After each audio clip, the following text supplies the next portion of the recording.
Good morning, my dear student. Myself Saurav Srivastava. Started going to teach you today Geography chapter number 3. The name is Drainage, and today is the part second of this chapter, which I am going to discuss in front of you. So listen carefully, my dear students, and also watch this video very carefully. Okay. And today's topic I am going to discuss in front of you that the Himalayan river. The Himalayan river मतलब हिमालय से निकलने वाली नदियों के बारे में आज हम डिस्कस करेंगे.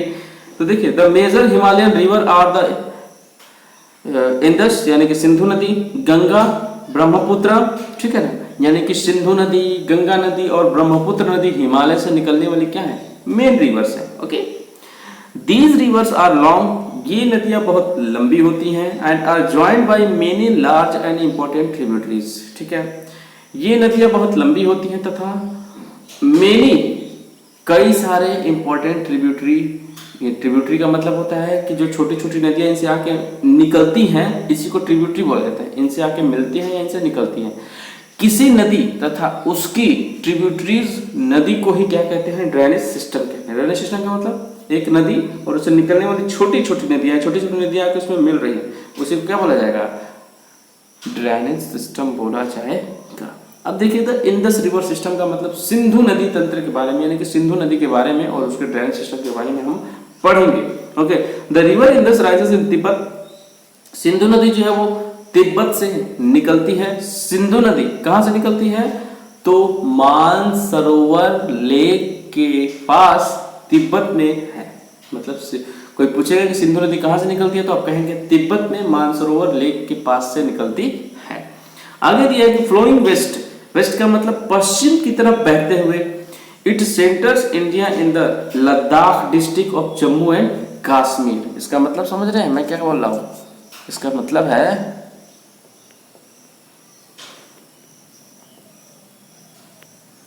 कि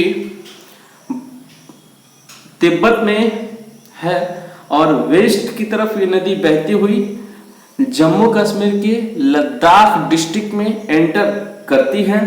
और इस पार्ट में यह एक बहुत ही सुंदर, ठीक है ना, बहुत ही interesting, it forms a picturesque gorge in this part. इस पार्ट में ये बहुत ही सुंदर गार्ज को बनाती है. गार्ज, GORGE, गार्ज, ठीक है, इसको बनाती है. Several tributaries, the Zaskar and the Nubra and the Shyok and the Hunza join it in the Kashmir reason.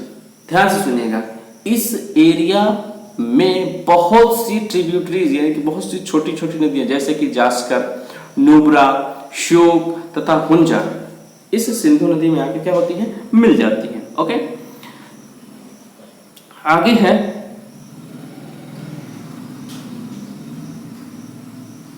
The Indus flow through Baltistan and Gilgit and emerged from the mountains at Attock. दिया है कि सिंधु नदी जो है बलूचिस्तान, गिलगित दोनों एरिया है, बलूचिस्तान और गिलगित से बहते हुए अटक के हिली रीजन में जाकर के एंटर कर जाती है. उसके बाद सतलुज नदी, ब्यास नदी, रावी नदी, चेनाब नदी, झेलम नदी आपस में मिलकर के पाकिस्तान में मिठान कोट के पास, यानी कि इन पाकिस्तान नियर द मिठान कोट के पास सिंधु नदी में जाकर के मिल जाती है. ध्यान दीजिएगा. और इसके बाद यह नदी साउथ की तरफ बढ़ते हुए और साउथ की तरफ बढ़ती है और लास्ट में कराची से ठीक पहले यानी कि कराची के ईस्ट में जाकर के, कराची के ईस्ट में, ध्यान दीजिएगा, कराची के ईस्ट में अरब सागर यानी कि अरब ओशियन में जाकर के गिर जाती है. बात समझ में आई. तो ये सारी चीजें थी जो हम किसके बारे में पढ़ रहे हैं, और अंत में कराची के पूर्व अरब सागर में जाकर के मिल जाती है. सिंधु नदी जो है यानी कि इंडस नदी जो है, इंडस सिंधु नदी के किनारे किनारे जितने भी ग्राउंड्स पड़ते हैं वो बहुत धीमे हैं, यानी कि ढाल, सिंधु नदी का जो स्पीड है पानी के बहने का वो स्लो है. सिंधु नदी जो है वो द्रोणी नदी का जो 1/3 पार्ट है, मतलब इंडिया में कुछ अधिक भाग पड़ता है भारत के जम्मू एंड कश्मीर, हिमाचल तथा पंजाब में तथा शेष भाग पाकिस्तान में स्थित है. मतलब सिंधु नदी का जो 1/3 से कुछ अधिक जो है वो जम्मू कश्मीर में है, हिमाचल में है तथा पंजाब में है, और बाकी सारा किसमें है तो पाकिस्तान में। इसका मतलब भले ही इंडिया में वो सिर्फ गुजरता है, लेकिन पानी जो है इंडिया से हो करके जाता है। इसीलिए इंडिया और पाकिस्तान के बीच बराबर सिंधु नदी से रिलेटेड प्रॉब्लम्स क्रिएट होते रहते हैं। इसकी जो टोटल डिस्टेंस है वो है 2900 किलोमीटर। सिंधु नदी विश्व की सबसे लंबी नदियों में से एक है, मतलब विश्व की अगर सभी लंबी नदियों की बात करें तो सिंधु नदी 2900 किलोमीटर के साथ सबसे लंबी नदी है। जो कि इंडिया की सबसे बड़ी नदी क्या है, गंगा है। गंगा इंडिया में ही बहती है और इंडिया में ही क्या होती है, खत्म हो जाती है, ठीक है, बांग्लादेश में खत्म होती है, लेकिन इंडिया में इसका बहुत बड़ा एरिया पड़ता है, इसलिए इंडिया की सबसे बड़ी नदी गंगा मानी जाती है, लगभग 2550 किलोमीटर। ओके, लेकिन सिंधु नदी की जो लेंथ है वो 2900 किलोमीटर है, इसके बाद भी ये बहुत लंबी नदी नहीं मानी जाती। तो ये सारा चीज है जिसे आप अच्छे से क्या कर लेंगे, पढ़ लेंगे। ओके, आगे है जिसके बारे में हम लोग डिस्कस करेंगे तो वो है क्या आप जानते हैं, do you know, according to the regulations of Indus water treaty 1960, ठीक है ना, India can use only 20% of the total water carried by Indus river system.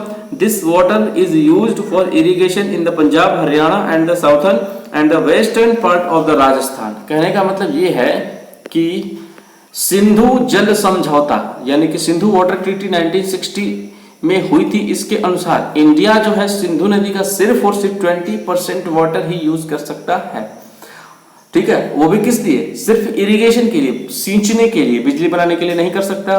कहां पे, पंजाब, हरियाणा, राजस्थान के साउथ वेस्ट पार्ट में इरिगेशन के लिए इसका यूज किया जा सकता है। अब आते हैं गंगा नदी तंत्र पे, ठीक है ना, यानी कि गंगा नदी क्या क्या करती है ये हम पढ़ते हैं, ठीक है ना। तो दिया है कि the head water of the Ganga called the Bhagirathi is fed off the Gangotri glacier and joined by the Alaknanda at Devprayag in Uttaranchal, ठीक है, यानी कि गंगा की जो मेन धारा है वो भागीरथी गंगोत्री हिमानी से निकलती है। ध्यान दीजिएगा, गंगा जो है भागीरथी गंगोत्री हिमानी से निकलती है तथा अलकनंदा जो उत्तरांचल के देवप्रयाग में इससे जाकर के मिलती है, जबकि अलकनंदा जो है उत्तरांचल के देवप्रयाग में जाकर के इससे मिलती है। हरिद्वार के पास गंगा जो है हिली एरियाज को छोड़कर किस में प्रवेश करती है, मैदानी भागों में, यानी कि फील्ड एरियाज में प्रवेश करती है, जो प्लेन एरियाज हैं। आगे पढ़ते हैं कि The Ganga is joined by the many tributaries from the Himalayas, a few of them being major rivers such as Yamuna, the Ghagra and the Gandak and the Kosi। कहने का मतलब है कि हिमालय से निकलने वाली बहुत सी नदियां आकर गंगा में मिलती हैं। ध्यान दीजिएगा कि हिमालय पर्वत से निकलने वाली बहुत सी नदियां आकर के गंगा में मिल जाती हैं। इनमें से कुछ रिवर्स का मैं नाम ले लेता हूं, यमुना नदी, घाघरा नदी, गंडक नदी, कोसी नदी, ठीक है। यमुना नदी जो है यह है आगे कि the river Yamuna rises from the Yamunotri glacier in the Himalayas. Yamuna नदी जो है वो हिमालय के यमुनोत्री हिमालय से यानी कि ग्लेशियर से निकलती है और it flows parallel to the Ganga at as a right bank tributary. यह गंगा के दाहिने तरफ का मतलब राइट बैंक, ठीक है ना, राइट किनारे बहती है तथा इलाहाबाद में यानी कि अभी का प्रयागराज में जाकर के मिल जाती है। वहीं पे गंगा यमुना का संगम बनता है। घाघरा नदी, गंडक नदी और कोसी नदी नेपाल में हिमालय से निकलती है। मतलब पूछा जाए कि घाघरा नदी, गंडक नदी तथा कोसी नदी कहां से निकलती है तो आप कहेंगे नेपाल में। नेपाल में कहां से, तो हिमालय से निकलती है। इसके कई सारे कारण हैं। तो इनके कारण हर वर्ष यानी कि एवरी ईयर उत्तरी मैदान का मतलब होता है कि नॉर्थ एरियाज जो हैं उसके कुछ हिस्से में इन नदियों की वजह से, जैसे कि बिहार का एरिया है, इसमें बाढ़ आ जाती है, ठीक है ना, जिससे बड़े पैमाने पर बहुत ज्यादा हमको नुकसान उठाना पड़ता है। लेकिन ये जो रिवर्स है वो जहां से गुजरती है, जहां बाढ़ आती है, उस मिट्टी को फर्टाइल कर देती है और ये मिट्टी जो है वो बहुत ज्यादा प्रोडक्शन हमें देती है। तो हमें लग रहा है कि आप बात को समझ गए होंगे। ओके, आगे है जिसे हम पढ़ने की कोशिश करते हैं कि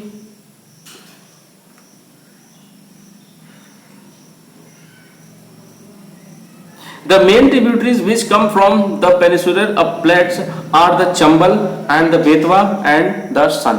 ठीक है ना, यानी कि यह है कि पेनिसुलर अपलैंड्स में आने वाली जितनी भी ट्रिब्यूटरीज हैं जैसे कि चंबल, बेतवा, सोन, ये सब जो है उसको हम कहेंगे क्या कि these rise from semi arid areas। इसे सेमी एरिड एरियाज कहते हैं और इनकी जो लेंथ है वो कम है और इनमें पानी की क्वांटिटी भी क्या है, कम है।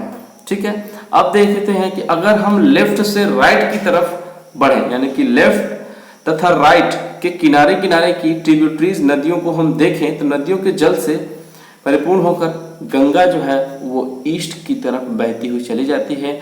पश्चिम बंगाल के फरक्का, पश्चिम बंगाल में एक जगह है जिसका नाम क्या है, फरक्का, वहां तक ये नदी बहती हुई जाती है। और यह गंगा नदी डेल्टा आप समझते हैं जहां पे ऐसे बनता है मतलब ट्रायंगल शेप का, ठीक है, तो डेल्टा का निर्माण करती है यहाँ पे। यहाँ नदी दो भागों में बढ़ जाती है। फरक्का में नदी जो है दो पार्ट में बढ़ जाती है जिसमें पहले को कहते हैं भागीरथी हुगली जो इसकी एक पार्ट है और साउथ की तरफ ये बहती है तथा डेल्टा के मैदान से होते हुए बंगाल की खाड़ी में यानी कि बंगाल बे ऑफ बंगाल में जाकर के गिर जाती है। मुख्य धारा यानी कि मेन जो रिवर है वो साउथ की तरफ बहती है और बांग्लादेश में प्रवेश करती है यानी कि जाती है और ब्रह्मपुत्र नदी इसमें आकर के मिल जाती है। ठीक है ना, और लास्ट में गंगा और ब्रह्मपुत्र जाकर के बे ऑफ बंगाल में मिल जाते हैं। और बे ऑफ बंगाल में मिलने से पहले गंगा और ब्रह्मपुत्र को मेघना बोला जाता है। क्या बोला जाता है, मेघना, इसलिए क्योंकि वहां जाके बहुत ज्यादा बारिश करती है। गंगा और ब्रह्मपुत्र के जो पानी है वो बंगाल की खाड़ी में मिल जाती है और इन नदियों के द्वारा बनाए गए डेल्टा को सुंदरबन डेल्टा के नाम से जाना जाता है। मतलब गंगा और ब्रह्मपुत्र के द्वारा दुनिया का सबसे बड़ा डेल्टा सुंदरबन डेल्टा बनाया जाता है। इट मीन्स कि enlarged with the waters from its right and left bank tributaries. The Ganga flows eastward till Farakka in West Bengal. This is the northmost point of the Ganga Delta. The river bifurcates here. The Bhagirathi Hooghly flows southward through the deltaic plains to the Bay of Bengal. ठीक है, क्या बात समझ रहे हैं आप? Bay of Bengal. आगे the main stream flows southwards into Bangladesh and joined by the Brahmaputra. Further downstream it is known as the Meghna. This mighty river with waters from the Ganga and Brahmaputra flows into the Bay of Bengal. The delta formed by these rivers known as the Sundarban Delta। मतलब गंगा और ब्रह्मपुत्र बे of Bengal में मिलने से पहले एक बहुत बड़े delta को बनाती है और उस डेल्टा का नाम है सुंदरबन डेल्टा जो दुनिया का सबसे बड़ा डेल्टा माना जाता है। तो आई होप आपको चीजें समझ में आई होंगी। थोड़ा सा टॉपिक और बचा है जिसे हम जान लेते हैं। तो क्या आप जानते हैं इसमें डू यू नो एक बॉक्स दिया है, तो सुंदरबन डेल्टा का नाम वहां पाए जाने वाले सुंदरी पाद मतलब वहां पे एक सुंदरी नाम का पेड़ पाया जाता है इसलिए उसका नाम सुंदरबन रखा गया है। और सुंदरबन डेल्टा जो है विश्व का सबसे बड़ा और सबसे तेजी से ग्रो करने वाला डेल्टा है और यहीं पे रॉयल बंगाल टाइगर पाए जाते हैं। ठीक है, गंगा की जो लंबाई है यानी कि लेंथ जो है वो 2500 किलोमीटर है। Look at figure 3.4।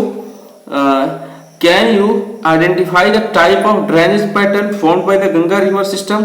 Ambala is located on the water divided between the Indus and the Ganga river system. ठीक है ना, आप देखेंगे कि अंबाला सिटी जो है वो सिंधु नदी और गंगा नदी जहां से कटती है उसके बीच में वो स्थित है। अंबाला से सुंदरबन तक की जो मैदान है वो लगभग 1800 किलोमीटर को कवर करते हैं, लेकिन इसकी जो स्लोप है उस स्लोप में मुश्किल से 300 मीटर की गिरावट है। और हम दूसरे वर्ड में कह सकते हैं कि हर एक 6 किलोमीटर के बाद स्लोप 1 मीटर नीचे चला जाता है और इसलिए नदियों में जो है अनेक बड़े बड़े चेंजेस हमें नजर आते हैं हर एक 6 किलोमीटर के बाद। ठीक है, तो आज गंगा खत्म हो गया। अगले टॉपिक में हम लोग डिस्कस करेंगे द ब्रह्मपुत्र रिवर सिस्टम। तो आज के लिए इतना ही रहने देते हैं। बहुत बहुत धन्यवाद आपका हमारे साथ बने रहने के लिए।